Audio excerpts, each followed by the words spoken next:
बात तो ये है कि आजादी के बाद 1951 के सेंसस में जहां हिंदुस्तानी पॉपुलेशन की गिनती में सिर्फ 10.4% मुसलमान थे, वो 2011 में 14.2% यानी 1720 लाख हो चुके थे। वहीं पर पाकिस्तान जहां पर 24% हिंदू लोग थे, वो घटकर 1% भी नहीं बचे हैं। अब इससे ये बात तो साफ नजर आ रही है कि कौन सा देश माइनॉरिटी को बढ़ावा दे रहा है और कौन सा नहीं। पर हमारे हिंदुस्तान के इसी सेक्युलरिज्म की वजह से, जहां दूसरे देश मुसलमानों को टेररिज्म के नाम पर उन्हें त्योहार तक मनाने नहीं देते, उन्हें बेसिक राइट तक नहीं देते, और अगर दे भी दे तो उसके लिए उनकी परीक्षा लेते हैं, वहीं हमारे यहाँ पर इन्हीं चीजों को आजादी मिलती है। Things that only Indian Muslims can do. अब फ्रेंड्स, ये वीडियो शुरू करने से पहले मैं सबसे पहले ये बोलना चाहूंगा कि मुस्लिम्स भी उतने ही इंडियन हैं जितने कि हिंदूज हैं। ये कोई कैटेगराइजेशन नहीं है जो हम इस वीडियो के थ्रू कर रहे हैं, बल्कि हम ये एक इंटरनेशनल, एक वर्ल्ड के पर्सपेक्टिव से बता रहे हैं कि as compare to other countries India कितना टॉलरेंट है, ये बताने के लिए, ताकि इससे यूनिटी और भी ज्यादा बढ़ सके। जिस तरीके से मुस्लिम पॉपुलेशन बढ़ रहा है, 2050 तक इंडिया में दुनिया भर के मुकाबले सबसे ज्यादा मुस्लिम्स होने वाले हैं। तो चलिए पता लगा पाते हैं कि इंडिया में मुस्लिम्स को कौन कौन सी फ्रीडम मिलती है जो दूसरे देशों में शायद नहीं मिलती। और इस लिस्ट में सबसे पहला नाम है फेस्टिवल यानी त्योहारों का। अब ईद से लेकर रमजान और मुहर्रम, हमारे देश के मुसलमानों को हर एक त्योहार मनाने की आजादी है। वहीं चाइना जैसा देश, जो पाकिस्तान और कई सारे इस्लामिक कंट्रीज का सच्चा दोस्त बना फिरता है, वो अपने देश के जिनजियांग रीजन में बसे हुए मुस्लिम बच्चों, गवर्नमेंट और एजेंसी ऑफिसर्स में काम करने वालों को, यहाँ तक कि लोकल अथॉरिटीज में मौजूद किसी भी मुस्लिम को रमजान तक सेलिब्रेट करने का मौका नहीं देते। और अब खबरें ऐसी है कि मौका देने के बावजूद लोग डर के मारे रमजान नहीं रख रहे हैं, क्योंकि उन पे जो अत्याचार होगा वो उन्हें पहले से ही पता है। पर ये तो कुछ भी नहीं है। यहाँ के मुसलमानों को पॉलिटिकल एजुकेशन कैंप्स में रखकर उन्हें चाइनीज सिखाने के साथ उन्हें चाइना की कम्युनिस्ट पार्टी की तारीफों वाले गाने भी गवाए जाते हैं, और ये सब सिर्फ इसीलिए ताकि टेररिस्ट थ्रेट को खत्म किया जा सके। और आपको तो पता होगा, कम्युनिज्म कोई भगवान में नहीं मानता है, तो कम्युनिस्ट गाने मुस्लिम्स को क्या सिखा रहे हैं, इस बात से आप खुद ही अंदाजा लगा सकते हैं। लेकिन ये इकलौते नहीं है। डेनमार्क के घेटो नेबरहुड्स में, यानी वो जगह जहां लार्ज पॉपुलेशन ऑफ माइनॉरिटी रहती है, वहां रहने वाले बच्चों के लिए ये लॉ है कि वो हफ्ते में 25 घंटे अपने पेरेंट्स से दूर रहेंगे, और इस 25 घंटों में उन्हें डैनिश वैल्यूज, क्रिसमस और ईस्टर ट्रेडिशन सिखाया जाएगा। जिसका रीजन यही है कि ऐसा करके वो उन बच्चों के मन में सेक्युलरिज्म का बीज बोना चाहते हैं और टेररिस्ट थ्रेट्स को खत्म करना चाहते हैं। पर इसका ऑपोजिट हमारा इंडिया है, जिसके पास 3 लाख मस्जिद है, जहां जाकर ये अपने वैल्यूज और टीचिंग को फॉलो कर सकते हैं। और हैरान कर देने वाली बात तो ये है कि ये नंबर बाकी सारे मुस्लिम देशों से भी बड़ा है। अब दोस्तों, वीडियो में आगे बढ़ने से पहले मैं आपको एक जबरदस्त वेबसाइट के बारे में बताना चाहता हूँ, जिसका नाम है वेगस 11। वेगस 11 की मदद से ये प्रेडिक्ट मिल सकता है, जितना सकते हो हर डिपॉजिट को या कोई भी हो, सबको पासपोर्ट, जो हर सिटीजन के लिए एक बेसिक चीज, जिसकी झलक मैंने आपको वीडियो की शुरुआत में दी थी। तो अब इंडिया में हिंदू हो, मुस्लिम हो, क्रिश्चियन हो, सिख हो या कोई भी हो, सबको पासपोर्ट, जो हर सिटीजन के लिए एक बेसिक चीज है, उसके लिए अपने डॉक्यूमेंट्स देने होते हैं और पासपोर्ट तैयार। लेकिन पाकिस्तान जो एक मुस्लिम कंट्री है, वहाँ मुसलमानों को अपने मुसलमान होने का प्रूफ देना पड़ता है। मतलब कि वो प्रॉफेट मोहम्मद को कितना मानते हैं, ये साबित करना होता है। और इसके लिए उन्हें वहां पर सारे सिटीजन से एक फॉर्म पर साइन करवाया जाता है, जिसमें ये लिखा होता है कि अहमदीज पाकिस्तानी नहीं है, और जो इस पर साइन नहीं करता उसे पासपोर्ट नहीं मिलता है। अब इसमें कितनी सच्चाई है, ये पाकिस्तान के यूट्यूबर्स की हिलती हुई मुंडियां ही बता रही है।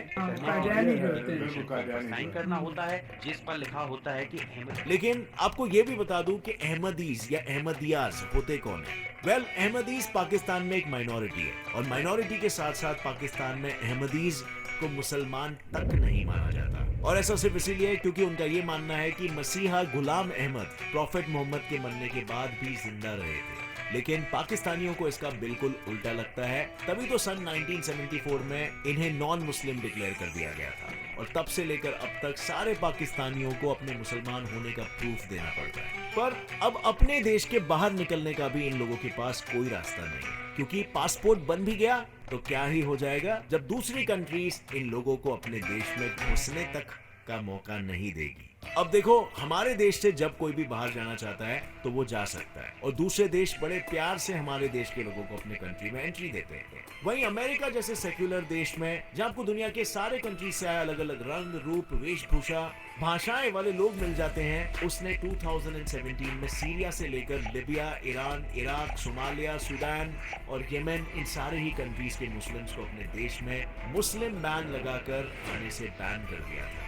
और इसके पीछे का रीजन क्या था आपको पता है? वेल, इसका रीजन था टेररिज्म, जिससे अपने देश को बचाने के लिए एक्स प्रेसिडेंट डोनाल्ड ट्रंप ने ऐसा किया था और जिसे अमेरिका के नए प्रेसिडेंट जो बाइडेन ने अपनी कुर्सी पर बैठकर पहले दिन ही हटा दिया। पर अब लोग इस बैन को हमेशा हमेशा के लिए भुला देने के लिए बिल पास करवाना चाहते हैं, जिससे फिर कभी भी कोई प्रेसिडेंट इस तरह के बैन ना लगा सके और फिर कभी एक माँ अपने बच्चे से, एक भाई अपनी बहन से, एक बच्चा अपने परिवार से बस एक लॉ की वजह से बिछड़ ना जाए। अब फ्रेंड्स, आपको पता होगा हर साल 3 मिलियन यानी कि 30 लाख मुसलमान अल्लाह की दुआ पाने के लिए हज जाते हैं और हमारे हिंदुस्तान से सन 1954 से ही मुसलमानों को अपने हज जाने की दुआ को पूरा कराने की खातिर सब्सिडीज यानी कि मदद दी जाती है। इसमें उनके आने जाने के लिए मिलने वाला एयर इंडिया का सऊदी अरब तक का सफर भी शामिल था। लेकिन 2011 गद्दी पे चाहे हम रहें, वैसे तो हम पूरे साल साथ साथ ही रहते हैं, चाहे ना। 11 में मुसलमानों को मिलने वाली सब्सिडी को थोड़ा घटा दिया गया। मतलब जिस सब्सिडी के लिए हमारा देश 2013 में $100 मिलियन यानी 749 करोड़ रुपीस दे रहा था, उसे 2016 में कम करते हुए $75 मिलियन यानी 561 करोड़ रुपीस कर दिया गया और 2017 में गवर्नमेंट ने इस सब्सिडी को ही रोक दिया। लेकिन इस सब्सिडी को रोकने के पीछे गवर्नमेंट का अपना कोई स्वार्थ नहीं था, बल्कि मौलाना महमूद ए मदानी जो राज्यसभा के मेंबर थे, उन्होंने ये बात सामने रखी कि हज के लिए सब्सिडी लेना इस्लामिक शरिया के खिलाफ है, क्योंकि कुरान में ये साफ साफ लिखा है कि मुस्लिम्स को हज पर अपने रिसोर्सेज से ही जाना चाहिए। कि हज सब्सिडी गैर जरूरी के मुसलमानों को दी जाने की जरूरत नहीं है, क्योंकि हज को जाना है तो मैं बगैर सब्सिडी के भी जाऊंगा।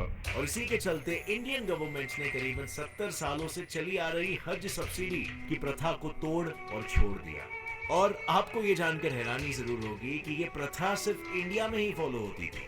ऐसी कोई प्रथा किसी इस्लामिक कंट्री में नहीं की जा रही, जबकि दुनिया में 50 इस्लामिक देश हैं। लेकिन हज पर जाना दुनिया के दूसरे नॉन मुस्लिम कंट्रीज में तो मुस्लिम्स के लिए बहुत दूर की बात है। उन्हें तो अपने ही देश में अपनी मर्जी से जिंदगी बिताने का भी मौका नहीं दिया जाता, यानी कि जीरो फ्रीडम। अब दुनिया में अपनी तानाशाही के लिए बदनाम नॉर्थ कोरिया के किम जोंग उन की ही तरह चाइना ने अपने लोगों के लिए कोई कंपलसरी हेयर स्टाइलिंग का लॉ नहीं बनाया, लेकिन अपने देश के नॉर्थ वेस्टर्न रीजन के शिनजियांग में रहने वाले मुस्लिम्स के लिए इनका लॉ इतना स्ट्रिक्ट है कि वो बेचेहरे अपने मर्जी के कपड़े क्या, अपनी मर्जी की दाढ़ी मूछें भी नहीं रख सकते। लेकिन चाइना अकेला नहीं है जिसने इनसे राइट्स को ऐसे छीन लिया है। दुनिया के कई देशों में जैसे कि ऑस्ट्रिया में फीमेल मुस्लिम्स को पब्लिक में बुर्का पहनना बैन है। फ्रांस और बेल्जियम ने भी 2011 में पूरे फेस को ढकने वाले हिजाब को बैन किया था। वहीं नेदरलैंड्स, स्विट्जरलैंड, रशिया, बल्गेरिया और इटली में भी इस तरह के लॉ पास किए गए थे। और इसे देखकर तो यही लगता है कि बस हमारा इंडिया ही ऐसा देश है जो मेल और फीमेल दोनों को बराबर का राइट दिलाने के लिए, उनकी जिंदगियों को आसान बनाने के लिए, एजुकेशन से लेकर उनकी वोटिंग तक हर राइट के लिए उनके साथ खड़ा रहता है। जैसे इंडिया ने मुस्लिम औरतों के लिए मुस्लिम कम्युनिटी से लड़कर 2019 में ट्रिपल तलाक जैसी सदियों से चलती आ रही प्रथा को एक क्रिमिनल ऑफेंस घोषित कर दिया, जिससे हजारों लाखों महिलाओं की जिंदगियां बच पाई। और अब आगे बढ़ने से पहले एक सवाल, क्या आपको पता है इंडिया के टोटल नंबर ऑफ प्रेसिडेंट्स में से 5 प्रेसिडेंट्स मुस्लिम रह चुके हैं, जबकि शायद ही कभी पाकिस्तान में किसी हिंदू इंसान को इतनी ऊंची पोस्ट पर बैठाया गया होगा। और प्रेसिडेंट तो दूर की बात, कई इस्लामिक कंट्रीज में तो उनके किंग और प्रिंसी गवर्नमेंट की लगाम अपने हाथ में लेके बैठते हैं। मतलब लोग वोट करे या ना करे, देश की भागदौड़ इन लगाम थामे लोगों के हाथों में ही जाएगी। और ऐसे कंट्रीज में लेडीज का हाल तो इतना बेहाल होता है कि उन्हें वोट डालने तक का मौका नहीं दिया जाता। जैसे 2015 में पहली बार सऊदी अरब की वुमेन को वोटिंग करने का मौका मिला था, लेकिन तब भी उस देश के 1.35 मिलियन यानी कि 13.5 लाख आदमियों के मुकाबले में सिर्फ 1,30,000 औरतों ने वोटिंग किया था। इसी तरह अफगानिस्तान से लेकर पाकिस्तान और कतार के भी हालात कुछ ऐसे ही है, जहाँ पे औरतों को मर्दों के पीछे ही रखा जाता है। पर पर हमारे इंडिया में माइनॉरिटी होने के बावजूद भी मुस्लिम्स की सिर्फ सुनी ही नहीं जाती, बल्कि उन्हें हर हिंदू की तरह बराबर के वोटिंग राइट्स भी दिए जाते हैं ताकि वो अपनी राय देश के आगे रख सके। पर फ्रांस जैसी कंट्री जहां 2016 में 29% फ्रेंच लोग मुस्लिम्स के लिए नेगेटिव भी रखते हैं, ऐसा सर्वे हुआ था, वहीं पर पिछले 6 सालों में हुए टेरर अटैक्स के चलते 2020 में ये नंबर 79% तक पहुंच गया था। और इन्हीं सब के चलते फ्रांस में मुसलमानों के ऊपर कई तरह के लॉज लगाए जाने का प्रेशर उन पर अब बना हुआ है। पर फ्रेंड्स, हमने दूसरे कंट्रियों के बारे में तो ये सब जान लिया, आपको क्या लगता है दुनिया का मुस्लिम्स को लेकर जो नजरिया है, क्या वो सही है, या फिर हमारे देश इंडिया का क्या एक कम्युनिटी के कुछ रैडिकल एलिमेंट्स की वजह से पूरे कम्युनिटी के साथ ये व्यवहार करना सही है? और इन सभी सवालों के साथ एक और एक सवाल ये भी उठता है कि क्या सारी दुनिया गलत और मुस्लिम कम्युनिटी सही है? और साथ ही में जो एजुकेटेड मुस्लिम्स हैं, क्या वो अपने रैडिकल लीडर्स के अगेंस्ट खड़े रह सकते हैं जहां पर जरूरत हो और जहां पर वो गलत हो? क्योंकि अगर ये सब नहीं हुआ तो दुनिया शायद उन्हें इसी नजर से देखे जिस नजर से वेस्ट देख रहा है। क्योंकि अगर हम अपने रिलीजन के रैडिकल मगर गलत लोगों के अगेंस्ट नहीं जाएंगे तो फिर जब हमारे साथ गलत होगा तो हमारे साथ कौन खड़ा रहेगा? With that said, friends, उम्मीद है इस वीडियो से ये चीज साफ हो गई है कि इंडिया एक अच्छा एग्जाम्पल है कि दो रिलीजन आपस में पीसफुली कोएग्जिस्ट कर सकते हैं। ऑब्वियसली चीजें एकदम परफेक्ट नहीं है, लेकिन it's still a lot better than other countries. अगर आपको इस वीडियो से कुछ सीखने मिला तो एक लाइक ठोकना। Gets it live fact channel को अभी सब्सक्राइब कर लो और बेल नोटिफिकेशन दबा